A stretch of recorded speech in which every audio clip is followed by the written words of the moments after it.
Hmm.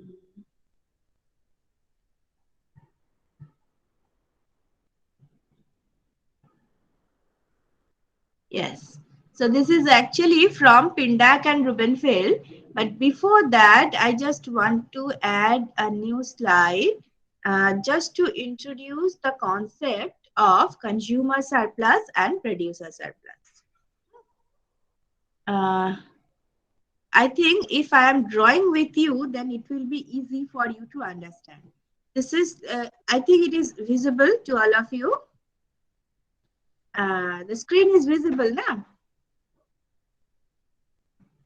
Okay. So here I am going to draw. Am I audible? Yes, ma'am. Okay.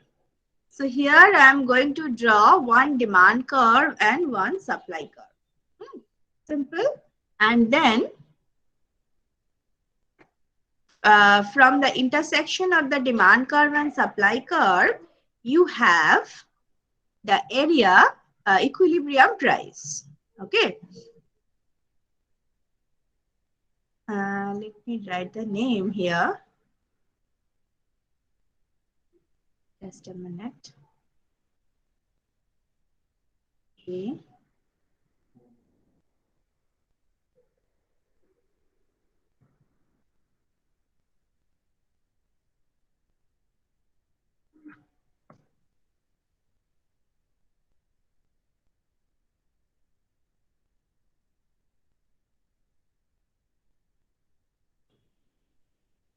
Yeah, it will be okay. Now let me show it in the, yeah. Fine. So one demand, look, very simple. A normal demand and supply curve with the equilibrium E and the equilibrium price P. The demand curve is intersecting the vertical line at A and the supply curve is intersecting the vertical line at B. Okay. Up to this point, is it okay? Am I audible properly? Yes, ma'am. Yes, ma'am. Yes. Okay. Now look, if the, just take any quantity, huh? Just take any quantity like this. Okay. For this quantity, the consumer can pay this price. Do you agree with me? This is the demand curve, na? So demand curve means for this price, what will be the quantity? For the price, for this price, what will be the quantity demanded by the consumer? So I can say it inversely that for this quantity, consumer can pay this price. Is it okay? What consumer is thinking that if price is this a P1, then consumer is demanding Q1. So now I am saying for quantity Q1, consumer can pay P1. Do you agree with it?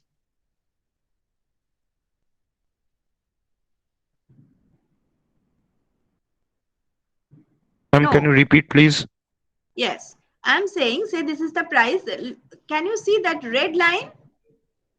This red line and this red line. Can you Yes, see ma'am. this? Yes, Okay, Yes, ma'am. fine. ma'am. Okay, fine. Say the price is P1 for this red line and the quantity is Q1 for this red line. So what this P1 and Q1 are showing? They are showing that if price is P1, the consumer is demanding Q1. Is it okay? Okay. Okay. Yes, ma'am. So I am telling it just inversely that for the quantity Q1, consumer can pay P1. Is it okay? For the quantity Q1, consumer can pay P1.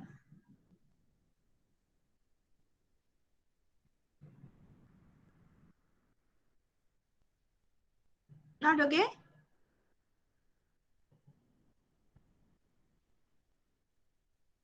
So this is Yes, ma'am. Okay, P1, okay.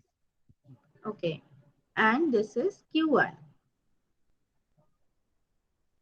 Okay, so for Q1, consumer can pay P1. So consumer is ready to pay P1 for the quantity Q1. Similarly, for any price lower than P1, say it is P2 for quantity Q2. So for the quantity Q2, consumer is ready to pay P2. Is that okay? Okay. Yes, Is ma'am. that okay? Huh? So this is how you can explain the demand curve. So what demand curve is showing? The demand curve is showing for different quantity along the demand curve, what are the prices consumer can pay. Okay, for different quantities. Say for Q1, consumer can pay P1. For the quantity Q2, consumer can pay P2. So the demand curve is showing for different quantities what are the prices consumer can pay, or you can say consumer is interested to pay. Do you agree with me? For different quantities, the demand curve is showing the prices which consumer is interested to pay. Is it okay? Okay, ma'am. Okay to all? For quantity Q1, consumer is interested to pay P1. For the quantity Q2, as the quantity is increased, so consumer is interested to pay lesser. Why? Because the marginal utility is falling. And you know the demand curve is nothing but the marginal utility curve. Okay. So as the marginal utility is falling, because consumer is getting more quantity than before, so he is interested to pay lesser than before. So now the price he can pay is P2, which is less than P1. Okay. So this is Okay, how ma'am. demand curve. So this is how the demand curve is showing for different quantities which the consumer can pay. Remember, can pay. CAN, can. Consumer can pay. Fine. But look, ultimately the equilibrium quantity is corresponding to this equilibrium point E. Okay. So if I drop the line, so this, so it is Q. So for the quantity Q, the consumer is paying P. Do you agree with me? For the equilibrium quantity Q, the consumer is paying P. For the equilibrium quantity Q, the consumer is paying P. Is that okay? Okay, ma'am. Huh? Yes, ma'am. Now look, between this Q, you have Q1, you have Q2. For this particular quantity Q1, consumer can pay P1, but consumer is paying P. For quantity Q2, consumer can pay P2, but consumer is paying P because he is ultimately purchasing Q, and for the total quantity of Q, he is paying P per unit. So in reality, for Q1, he is paying P. For Q2, he is paying P. Up to Q, he is paying P. But for Q1 and Q2, he can pay more than P. Is that okay?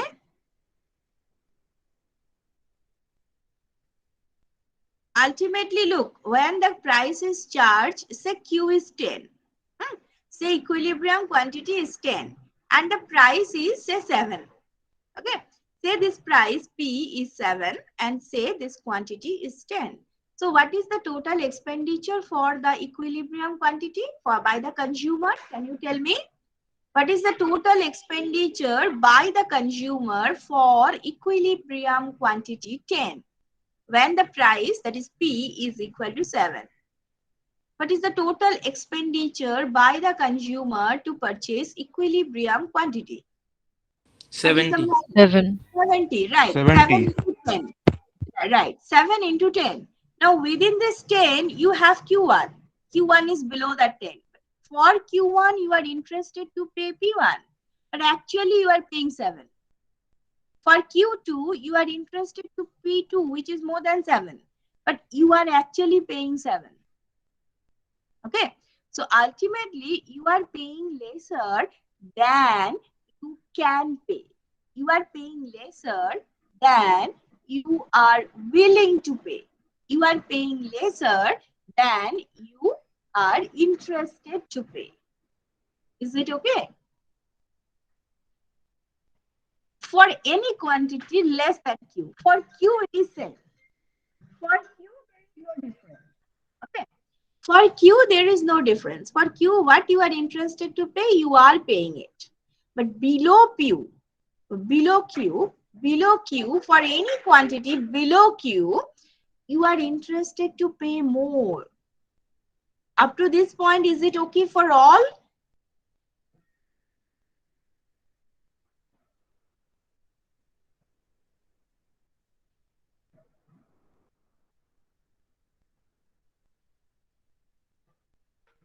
Ma'am, why is it so? Can you please explain? Yes, because look, when you are going to purchase, think in terms of the reality. Say you are going to purchase 10 kg of wheat. Okay. So you are going to the shop and asking the shopkeeper to give you 10 kg of wheat. So say per 10 kg, the price is 20 rupees per kg. So what is the money he is asking? Look, you are getting 10 kg, per unit price is 20 rupees. So you have to pay 20 to 10, so 200. So you are paying 200 and you are getting that 20 kgs of wheat. This is the reality. Do you agree with me with this reality? Yes, ma'am. So, but look, between this 10 kg, there is 2 kgs. There is 3 kgs. For 2 kg, you are interested to pay quite higher than 20 rupees. For 5 kgs, you are interested to pay quite higher than 20 kg. Why you are interested to pay? Because the marginal utility is higher. Law of diminishing marginal utility is there. As law of diminishing marginal utility is working and you are consuming more than 2 or 5 quantity, 5 kgs of wheat, ultimately you are purchasing 10 kgs of wheat. That is why the marginal utility is falling and ultimately the price is 20 rupees.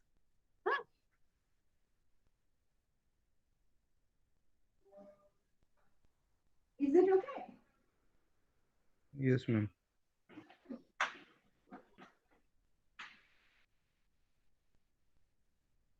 But for any quantity less than, 10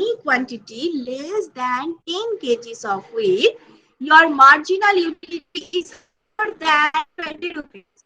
That is why you are interested to pay more than 20 rupees for that.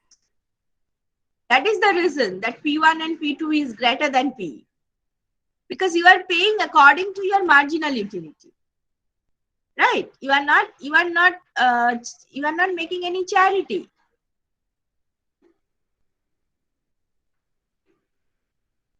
Marginal cost is equal to marginal utility. That is the equilibrium. That is how the equilibrium of the consumer is decided.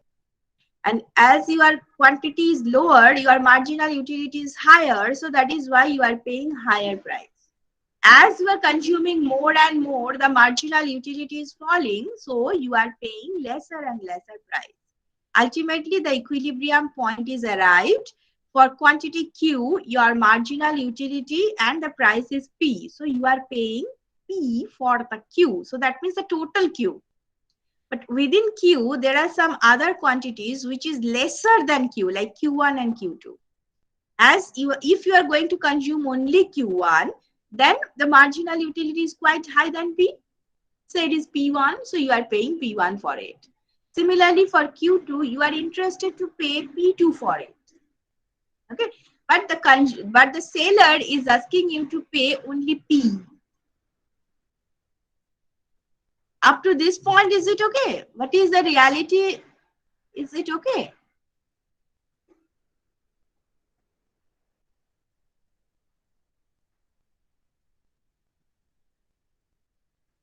हाँ ma'am. হ্যাঁ ma'am আচ্ছা বাকিরা হ্যাঁ ma'am না ma'am Yes, ma'am. हाँ हाँ. আচ্ছা হ্যাঁ ma'am fine. So look what happened. Ultimately you are paying P, but in your pocket you have P1 and P2 money. So when you have purchased Q quantity with the price P, some extra money you have in your purse, some extra money you have in your pocket, which you are interested to pay, which you can pay, But as seller or the market is not asking you to pay, you have not paid. Very simple. You are not making any charity. You are not the member of any NGO. So if someone is not asking you to pay, you are not interested to pay. So the market is asking you to pay P. So you have paid P. Done. The transaction is done. But you are ready to pay P1 for Q1. You are ready to pay P2 for Q2. So that money you have in your mind, that money you have in your purse. So that money is not asked by the market. So you have not paid. So this is the extra money you have in your purse, in your mind, in your pocket after the full transaction as a consumer. Do you agree with it? At P1, look, P1 minus P, this is the money you have in addition for Q1. P2 minus P, this is the money you have in addition for Q2. This is only two quantities. These are the only two quantities. There are infinite number of quantities. For each and every quantity, you have some extra money in your pocket which you are interested to pay. But as market is not asking you to pay, you are not paying. So that is why ultimately you have some extra money in your pocket which you can pay if market is asking you to pay. As market is not asking, you are not paying. Is it okay?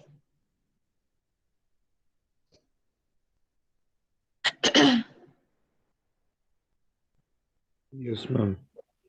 So this is the money you have. When we are going to purchase something in the market, when we are going to the market, we have some expected budget. So within that budget, these monies are there. But in the market, we are watching that if I'm going to purchase Q, the price is P. So okay, fine, I'm paying P and I'm coming back. But I was ready that if quantity Q1 I'm going to purchase, then I'm ready to pay P1. If I'm going to purchase Q2, then I can pay P2. So this is how you can find infinite. Look, infinite. If you disaggregate the quantities in infinite number, and for each and every number, you have separate prices, your willingness to pay. These are called the willingness to pay. Okay, these are called the willingness to pay. So your P1 and P2, these are the willingness to pay for Q1 and Q2 respectively. Okay, so these are called willingness to pay. Willingness to pay. So this is how, if you disaggregate the quantities in so many disaggregated forms, so for different quantities, different prices, willingness to pay will arise. So ultimately, what will be the total money which you have in your mind, which you have in your pocket after the full transaction? Look, this is the area. This is the area. Maybe a little bit clumsy. Okay, let me erase all. This is the area which you have in your pocket after the total transaction. If you can divide your quantity infinitely. Okay. So this is the total area. This total area is the extra money you have after the full transaction as a consumer. Do you agree with it? This is the total area. Yes, ma'am. This triangle PAE. This triangle is the total area. This area, the area of the triangle PAE is showing the amount of money which consumer is interested to pay, but as market is not asking him to pay, he has not paid. So this area is called consumer surplus. Okay. This area is called consumer surplus. This total triangle PAE is called consumer surplus. Okay. So it is the surplus money the consumer has after the transaction.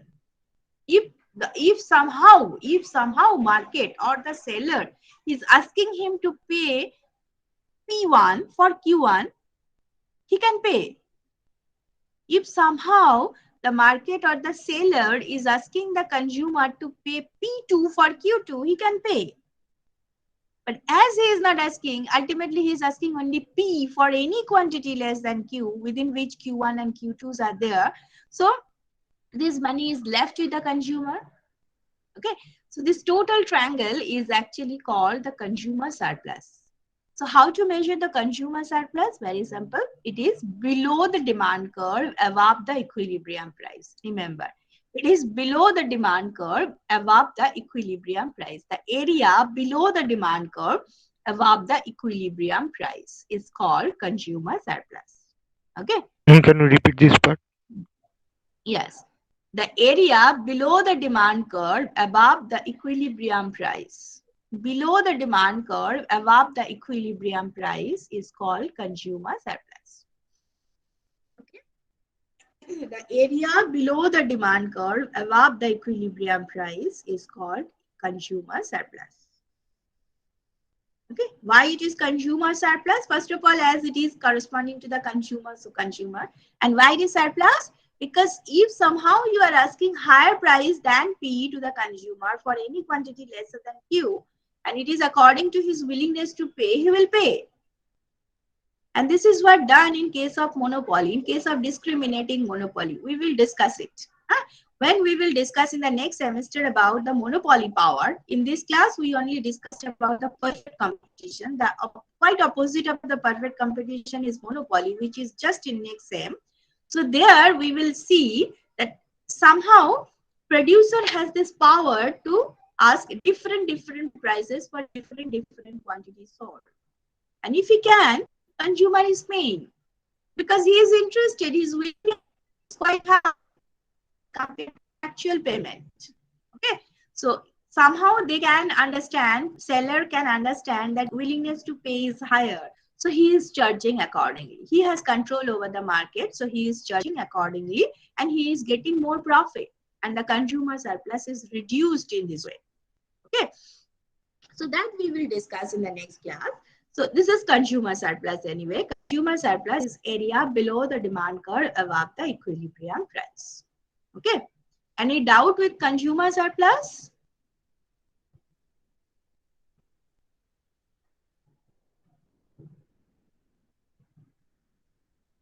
Ma'am, Yes. for Q1, the consumer is paying P, and for the greater quantity Q is paying P. Then why will he demand Q1? He will demand Q, right? Ultimately, he is demanding Q. but Ultimately, he is purchasing Q, I should say. but Q1, if he is wanting Q1, then also Then he he is can saying, pay P1. okay. Then he is ready to pay P1. His willingness to pay for Q1 quantity is P1. Okay, ma'am. To get Q1, he is ready to pay P1 because for Q1 the marginal utility is P1. That is why he is ready to pay P1. Okay. So Okay. this is all about the consumer surplus. Now go back to the producer. What about the producer? Producer also has this type of problem. Look, for this quantity sold, now concentrate on the supply side. Yeah? For this quantity sold, the minimum price that is expected by the producer is this. Why? Because this is according to the cost of production. He is just trying to cover up his cost. If price is less than this, he is not ready to sell that Q1. So again, this is P1 and Q1. So for Q1 quantity, the minimum price expected by the producer is P1. Why P1? Why not P2? Why not less than P1? Why not more than P1? Because P1 corresponds to the cost to produce Q1. First of all, what is the objective of the seller? The objective of the seller is at least cover the cost. If he cannot cover the cost, it is a loss. Okay. So in that case, he is not ready to sell that quantity. So to sell the quantity, the minimum price, remember, this is the minimum price.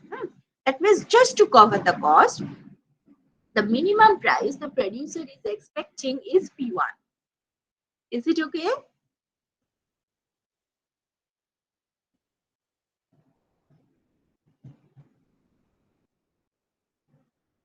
Yes, ma'am. Okay. Similarly, if he is trying to sell more quantity, then obviously his cost of production is more. So he is charging higher price. This is the minimum price for this. So this is how the supply curve is showing the minimum price, the minimum expected price by the producer for different quantities. Is it okay? The supply curve is showing the minimum expected price by the producer for different quantities. Is it okay? Yes, ma'am. Okay. Now, ultimately, he is selling at equilibrium point E. So, he is selling quantity Q. And for quantity Q, he is getting P. But look, within P, these quantities are also there. Within Q, these quantities are also there. So for any quantity lesser than Q, his expected price is lesser than P. For any quantity lesser than Q, producer's expected price is lesser than P. So he is actually getting more than his expectation. At equilibrium, he is getting some more than his expectation. Okay, for this quantity, his expected price is P1. So this is P1. Say this is P1. For quantity Q1, his expected price is P1. But when he is selling at equilibrium, for quantity Q1, he is getting P. Similarly, for Q2, the expected price is Q2. But when he is selling Q at equilibrium, then he is getting P for Q2 as well. So he is getting more than his expectation. Is it okay? Can you repeat? Yes, ma'am. For quantity Q1, his expected price is P1. Is it okay? Yes, ma'am. For quantity Q1, the minimum expected price by the producer is P1. But when he is selling at equilibrium, that means when he is selling quantity Q, for each and every quantity of Q sold, his price is P. So within that Q, you have Q1. Within that Q, you have Q2. For Q1, your expected price was P1, but your actual price is P. So P is higher than P1. Na? So he is getting more than his expectation. Okay.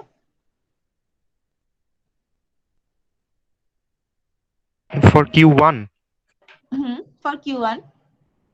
For Q1, expected price is P1 and actual price is P. So P is greater than P1. So he is getting more than his expected.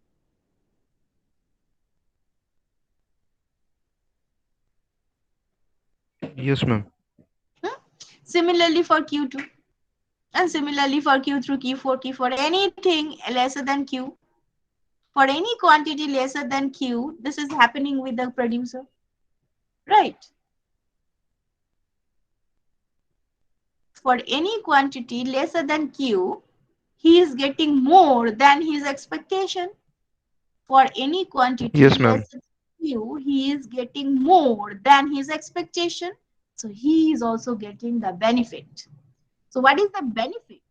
Or what is the more? What is the total more? What is the benefit, total benefit which the producer is getting from this total transaction, from the equilibrium quantity sold? This is area PBE. This is the area which the producer is receiving more than his expectation when he is selling at equilibrium. Right? This is the area. So area PBE, very similar to the consumer surplus. PBE, this is the total area which the producer is getting more than his expectation when he is selling at the equilibrium point. Is that okay?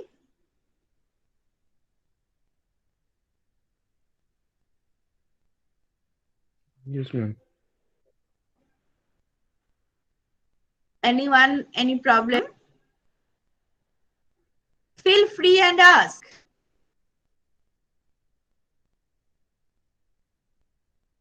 No, ma'am, no problem. Okay, fine. So this area that is PBE is called producer surplus. Okay. So this area is called producer surplus. Hmm. So producer surplus, how to measure it? Is the area above the supply curve below the equilibrium price. It is the area above the supply curve below the equilibrium price. Okay.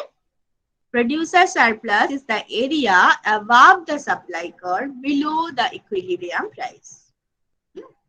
So this is your, so this area that is PBE, this is your producer surplus, and APE, or you can say PAE, whatever it is, this is the area called consumer surplus. So do you have the idea about the consumer surplus and producer surplus now? Yes, ma'am. So look, there is no intervention. Free market mechanism is working. Free price mechanism is working. And this is how we are getting the amount of consumer surplus and producer surplus. Okay. Now say there is intervention. Then what will happen? Okay. Look at the tax part first. Yes. This is the tax. This diagram is taken from Pindike. If you have Pindike, you can open and you can find it out. Look.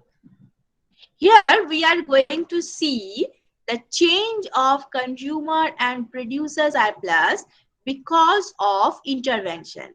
When we have started this chapter of intervention, government intervention, I said that any type of intervention is bad for the economy as a whole. Any type of intervention. And that we have already checked. That if there is consumer surplus, if there is price ceiling, if there is floating, if there is tax, this is harmful for consumer and producer. So that same thing we are going to check here in terms of consumer surplus and producer surplus. How these surplus areas are affected through the intervention. Okay. So the first intervention, the easiest one, is the tax. So now look in this diagram, this is the amount of tax. We know how to get this tax because it may be the shift of the supply curve, it may be the shift of the demand curve. Whatever it be, ultimately this is the tax rate. And if this is tax rate, then this is the price which is paid by the consumer and this is the price which is received by the producer. And the difference between these two prices is the tax revenue, or rather tax rate. The gap between the prices consumer is paying, the producer is receiving, is the tax rate. And the total area, this rectangle A and D, this total area is the tax revenue. That we know, right?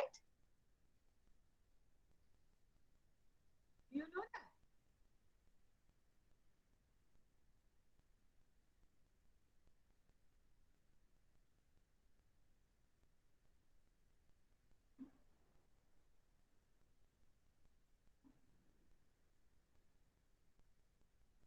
No idea? No.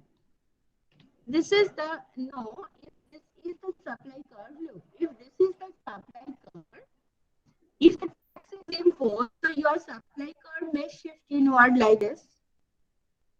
If tax is imposed on the consumer, the demand curve will shift like this.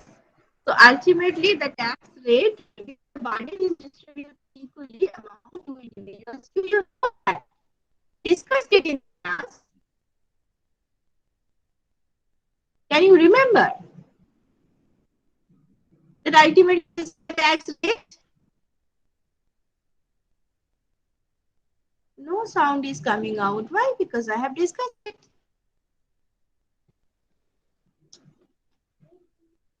Government intervention through tax. Ma'am, your voice is cracking. Okay. Just a minute. Wait for a minute.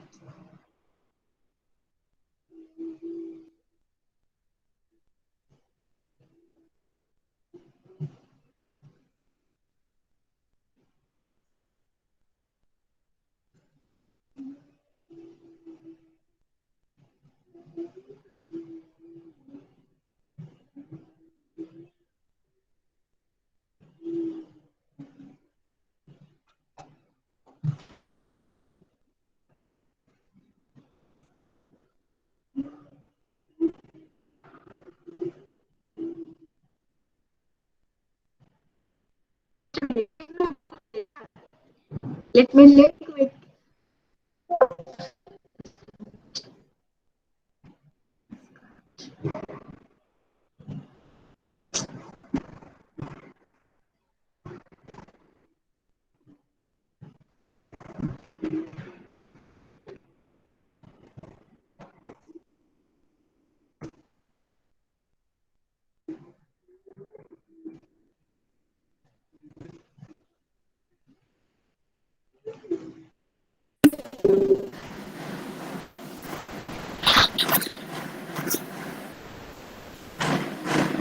Am I audible better? Yes, ma'am.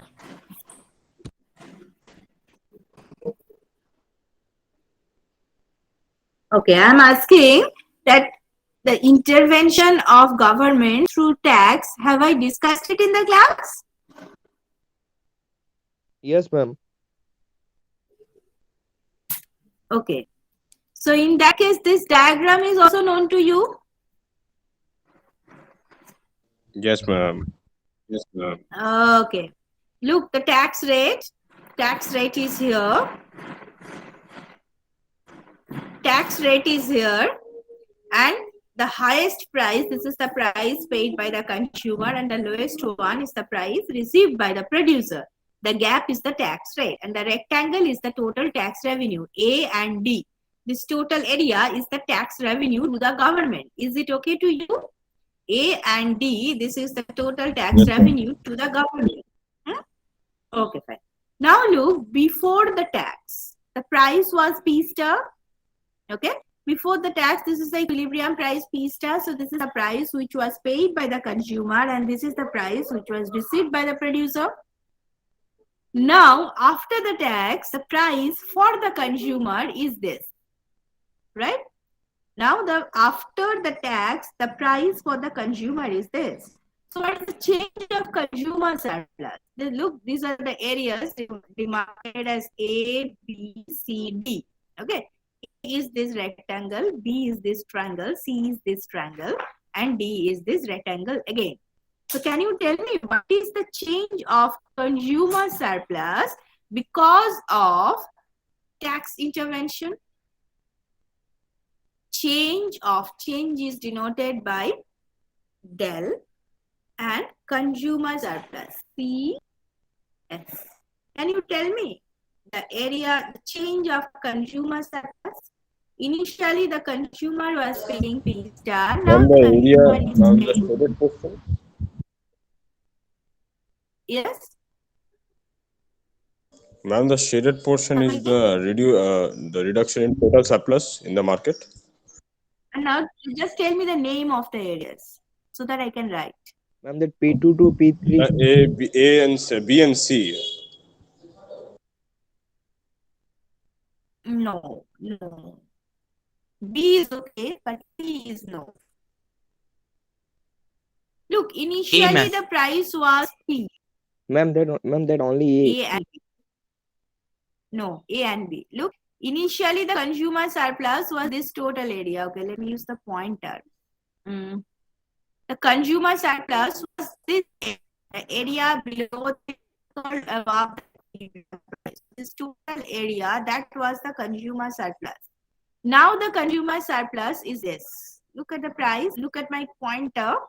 The area below this demand curve and above this price. So which area the consumer has lost? A and B, right? A and B. This is lost by the consumer. So as it is the loss, so minus A, loss is demarcated by minus. So minus A and minus B. Is it okay? Change of consumer surplus is minus A and minus B. So the loss of consumer surplus is A and B. Is it okay?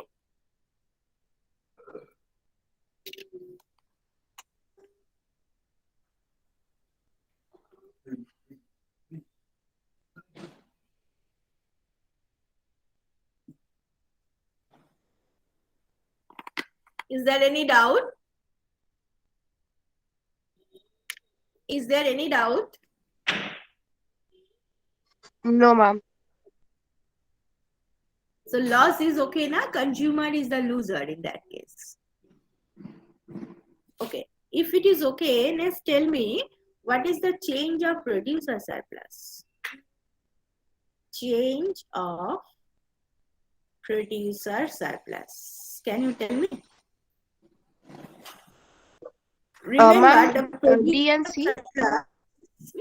Yes.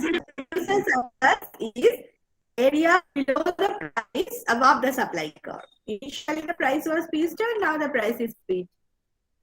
I don't know what is it is, say it is P, producer price. So the look, producer is also the loop.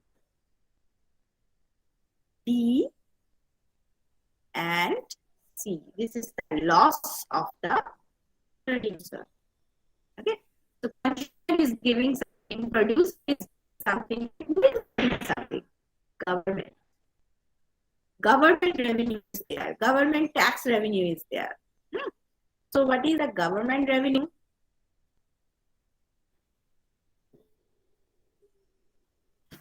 What is the government revenue? As I said, government revenue is A plus D, right?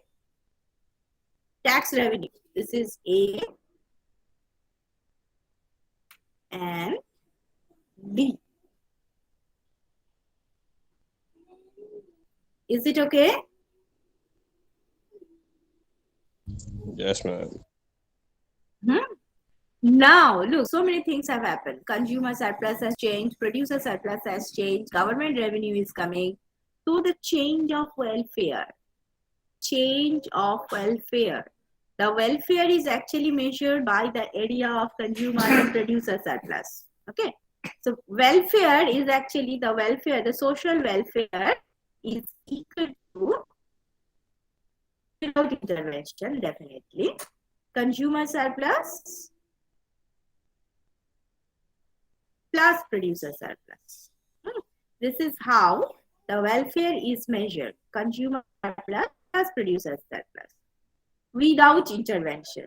So the change of welfare is a change of consumer surplus plus change of producer surplus, and now intervention is there. So government revenue. So if you write the values of all those, so it will be minus A minus B minus D minus C. Okay, consumer and producer surplus. Plus A, because government revenue is now part of the welfare. A, because government is the part of the market now. Plus D. Okay. Now look that A and D. These things are cancelled out because it is given by the either by consumer or by producer. So what is the total change of welfare finally? Minus B and minus C. Okay. This is a change of welfare which is called as dead, D-E-A-D, dead weight, W-E-I-G-H-T, weight loss. It's called dead weight loss, L-O-S-S. Okay, D-A-D, dead, W-E-I-G-H-T, weight, L-O-S-S, loss, dead weight loss. So the dead weight loss because of this government intervention through tax is B and C, these two triangles. B is the price, C is the. Okay. So up to deadweight loss, it is okay. Then I will explain why B is the loss and why C is the loss. How can you explain B and C? But before that, up to deadweight loss is okay.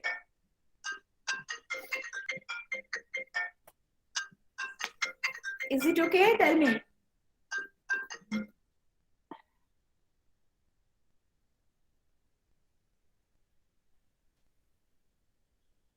Is there any doubt?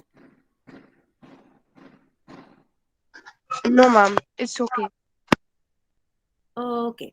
Now look, why B is there? Look, B is coming from the consumer side and C is the loss from the producer side. So why that B loss is there? Look, this is the total market. So when price, as it is very much clear to us now, that when tax is there, price to the consumer has increased. So as price is increased, some of the consumers have to leave the market because for price. So as they are leaving the market, their consumer surplus, the consumer surplus of consumers who left the market, this is the area B. Okay, the area B is coming because of the consumer surplus. This is actually the loss of the consumer surplus of those consumers who left the market as price is too high for them. Similarly, C is the loss of producer surplus from those producers who left the market as the price is too low for them. Because of the intervention, price lower than before. Some producers have to leave the market because for them price is very low. So the producer surplus of those producers who left the market, this is the area C. So B is the loss of consumer surplus of those consumers who left the market. C is the loss of the producer surplus of those producers who left the market.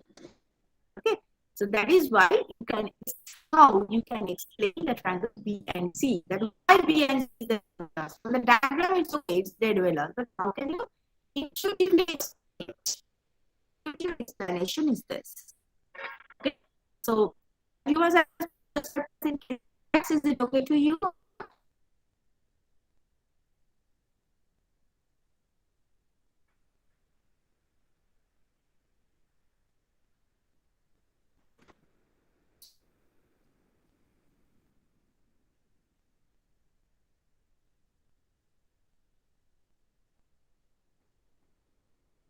Any doubt?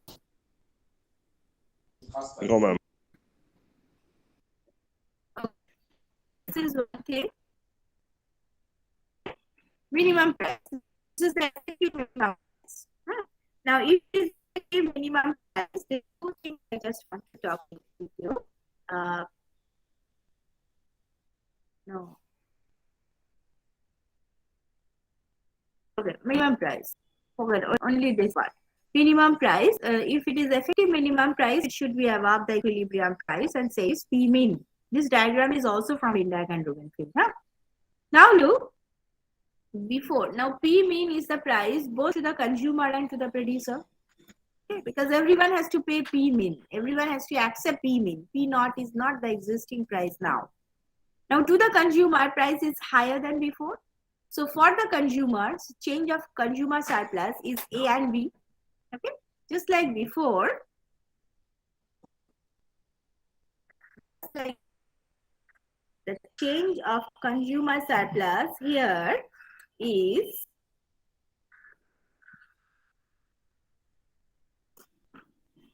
minus A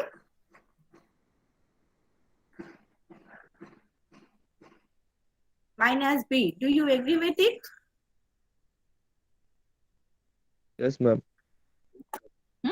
What about the producer? Producer is in a fragile position. Look, producer surplus. First of all, for the producer, the price is also P min. But at P min, they have to sell Q3. Initially, they could sell Q naught, but now they have to sell Q3 because higher price, so demand is lower. He cannot.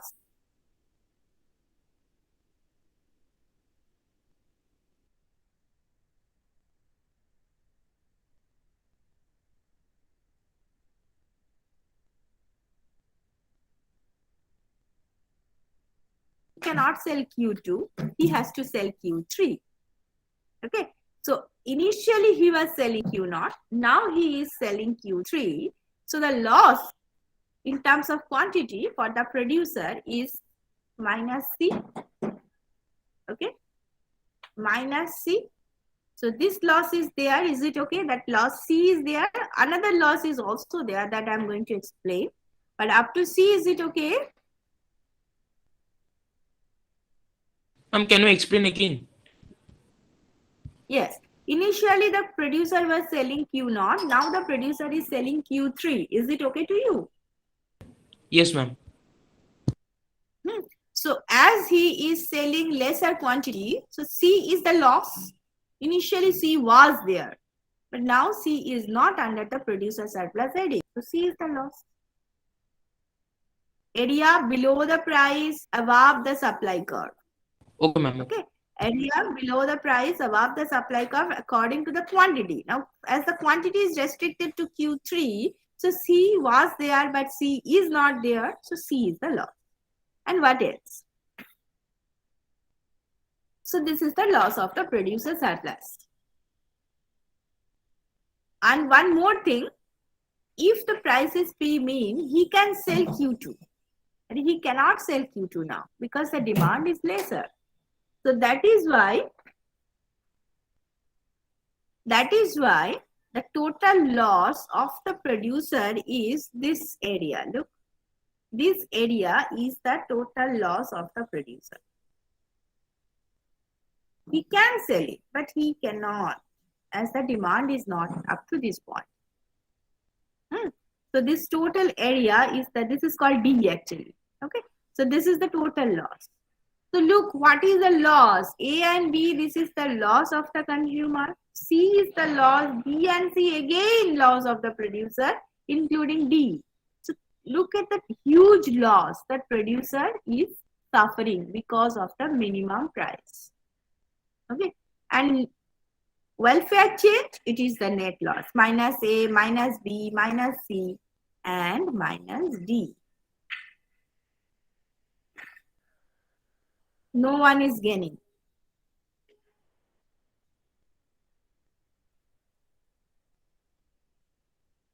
Okay.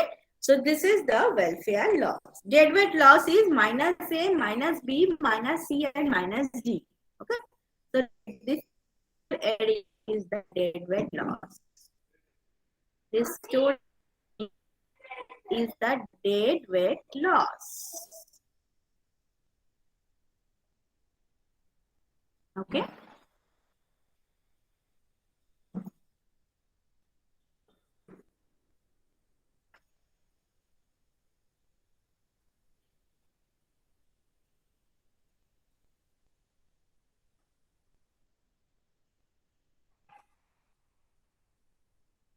Okay.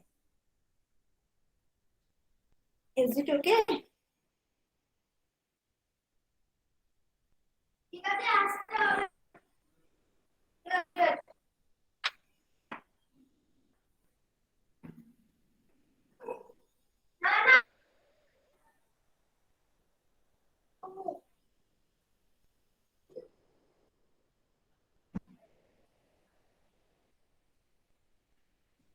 Is it okay?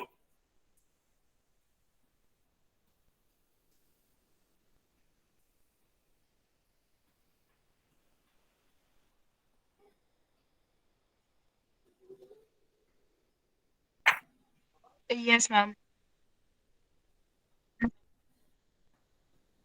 Okay. So these things I just wanted to discuss with you regarding the, and all other things are also, you just check it, these things are their price support. As you can understand, a huge loss from the producer's point of view in case of minimum price.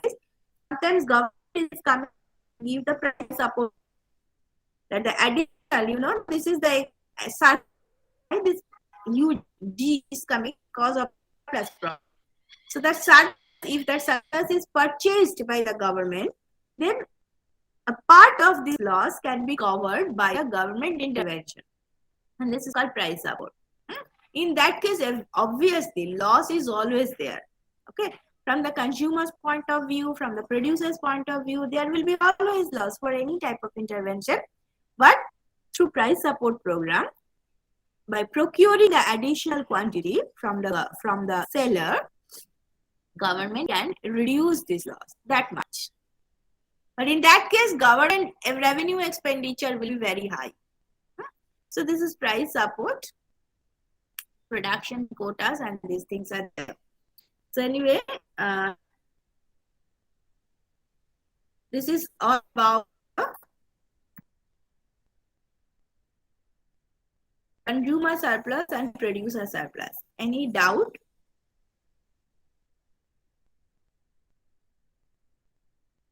If you have any doubt, you are free to ask. And I will discuss that is this is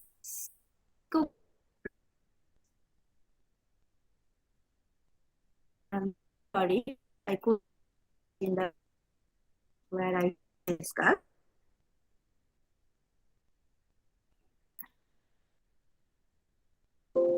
Let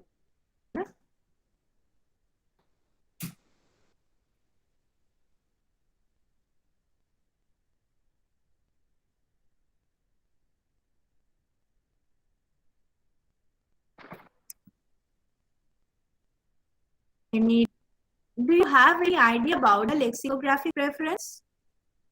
Anyone in the class?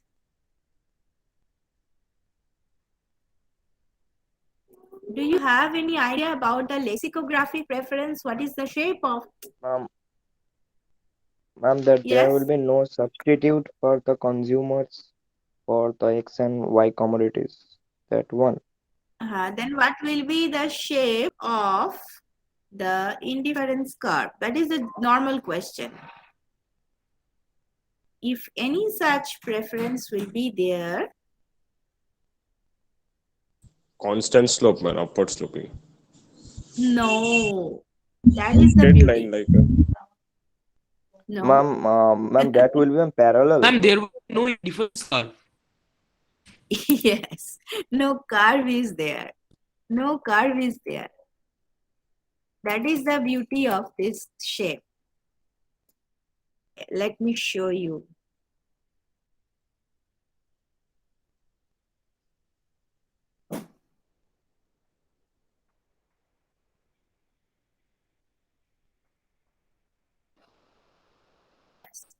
Look, this is lexicographic preference.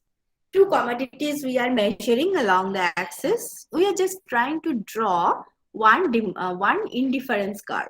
Okay, two commodities X and Y. These two things are measured along the axis, and we are going to draw the indifference curve for lexicographic preference. Say there is a point A. Okay, there is a point A. Now what I am telling you, just try to listen and understand carefully. Any point to the left of A, any point to the left of A, any point to the left of A, that means any point here, is more preferred to A. First of all, what is lexicographic preference? That I have to explain. Now, what is lexicographic preference? So I am explaining it. Any point to the left of A is more preferred to A. Any point to the right of A is less preferred. Okay, I'm very sorry. I'm just telling just opposite. Any point to the left of A, that means this area. Any point to the left of A is less preferred to A. Any point to the right of A is more preferred to A. Is this okay? Any point to the left of A here, if you take here, this, any point to the left of A is preferred to A. Any point to the right of A, like this point, any point. Any point to the right of A is more preferred to A. This is the first property. That property is okay to you? Yes, ma'am. Any point to the left of A is less preferred to A, and any point to the right of A is more preferred to A. That means there is no point either to the left or to the right which is indifferent to A. Either more preferred or less preferred. So we cannot find any point to the left or to the right of A which is indifferent to A, because we are going to draw the indifference curve now. So that is why we need at least another point so that we can join A and that point to draw the indifference curve. But to the left and to the right, we couldn't find any such point. Now property number 2. Any point below point A. Any point below point A is less preferred to A. Any point above point A, like this, any point above point A is more preferred to A. So A is such a combination. A point is the combination of X and Y is such a combination that below point A is less preferred to A. Above point A is more preferred to A. This is the second property. What was the first property? Any point to the left of A is less preferred to A. Any point to the right of A is more preferred to A. And the second property is any point below A is less preferred to A. Any point above A is more preferred to A. So where is the point which is indifferent to A? No such point is there. No such point is there in this total area which is indifferent to A. Lexicographic preference is such a preference that you could not find any point which is indifferent to this particular point A. So what is the conclusion? Indifference curve is just a point. Okay. A is indifferent to A. There is no other point which is indifferent to A. A is indifferent to A. That is the only thing. That is why indifference curve is becoming just a point. Remember, you cannot say there is no indifference curve. Indifference curve is just a point, the point A. It is not a curve. It is just a point. So this is the feature. This is the this is the feature of the lexicographic preference. Any problem with lexicographic preference?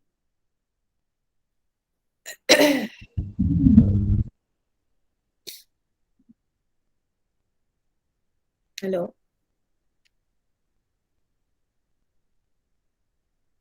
Because to draw the indifference curve, you need at least 2 points who are indifferent to each other. Then you will join this point and you will get the curve. But here in this space, you could not find a point which is indifferent to A. Then where is the indifference curve? Indifference curve is point A only. Okay, so indifference curve is becoming a point. It is not a curve here. It is just a point. For lexicographic preference, indifference curve is just a point.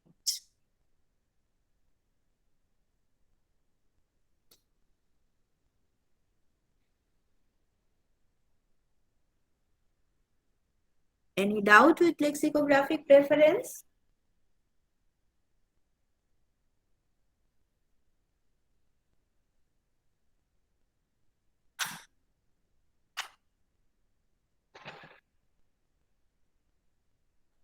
Lexicographic preference is coming sometimes in university questions. That is why I was talking about it. Lexicographic preference is, if you go through university question papers, you may find it out. If you have any query with it, you can ask. It is just a point. Remember, I am telling it repeatedly. Indifference curve is just a point. It is not a curve. It is just a point. You never say there is no indifference curve under lexicographic preference. No, indifference curve is there. But the shape of the curve is just a point.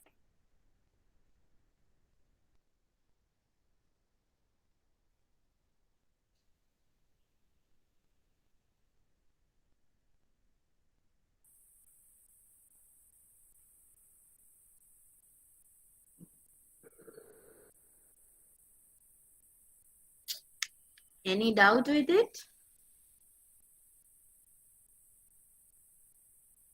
Ma'am, where is this preference used? No, it is not used actually. Look, this is the consumer behavior. If any consumer has such preference pattern, then you will get a point indifference curve. This is the use. Ma'am, what kind of It is the preference behavior of the pattern? consumer. It is the, what kind of? What kind of preference pattern? I mean, what kind of preference pattern would lead to this kind of IC? Lexicographic. The lexicographic preference has two properties. Any point to the left of the indifference or any point to the left of the point is less preferred to A. Any point to the right of the A is more preferred to A. This is first property. The second property is any point to the to below this particular point is less preferred to the point, and any point above this particular point is more preferred to that point. If any preference pattern is following these two properties, this is called lexicographic preference. And for lexicographic preference, the indifference curve is converted to just a point. Is it okay now? Yes, ma'am.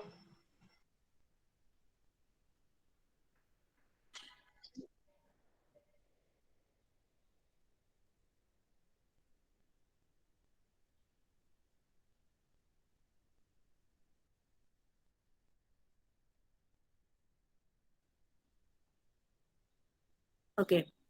So these two things actually look, in case of consumer behavior, I can discuss a lot more things. But as time is not giving me the permission to do that, I am very sorry that I couldn't discuss all those things, because in case of, in case of in income consumption curve, I can show that income elasticity of demand cannot be less than 1 or more than 1 for both the commodities. This is mathematical derivation. I can show it to you. Similarly, I can show that how, if mathematically, you can find the relation between, I think I showed it, PCC and the elasticity of demand. I think I showed it. But anyway, so many things are there which I could discuss. And have you found out that kinked budget plan which I gave last class homework on university question paper? Have you done this?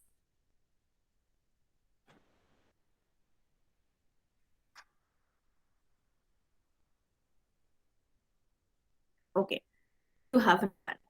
In the next class, I will show you how to get the line of the consumer behavior, where and the proof Your voice is cracking. two properties. Oh, okay, to leave, just give me another 5 minutes. In the next class, I will show that how two consumption cannot be simultaneously luxury or inferior. Okay, mathematically, I will show it to you in the next class. And by the way, in the next class, if there will be, yes, I think there will be class. There will be class in the next week or next Wednesday, obviously. We can discuss the doubts which you have, which you need more explanation. You can tell me now so that I will be prepared in the next class to explain.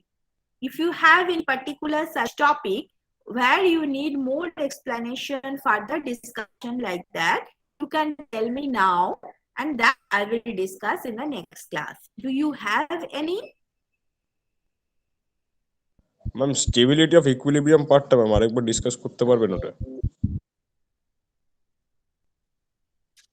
হ্যাঁ, কেন পারবো না? মানে ওয়ালরাশ আর martial তো? Yes ma'am এটা।